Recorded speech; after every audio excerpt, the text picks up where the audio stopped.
Welcome to Not Milk Never Milk. Subscribe if you're lactose intolerant.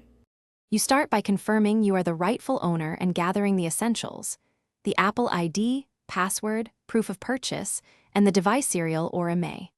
Once you have those, boot the iPhone to the activation lock screen and connect to Wi-Fi. This ensures the device can reach Apple servers. Make sure the battery is charged so the process won't interrupt. If you aren't the original owner, stop here and ask the seller for credentials or proof before proceeding. Next, try signing in directly with the Apple ID on the lock screen.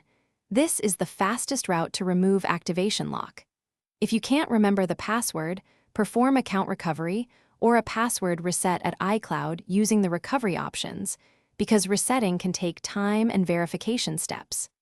If signing in fails, open Apple Support and start a removal of activation lock request, attaching your invoice or proof of purchase. Finally, follow the instructions Apple Support sends after they verify your documents.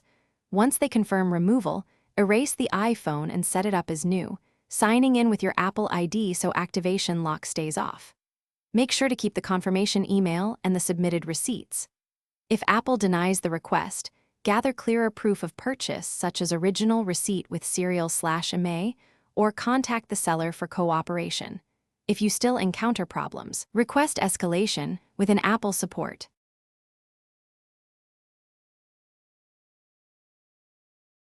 Thanks for watching. If this was helpful, leave a like and consider subscribing. See you next time.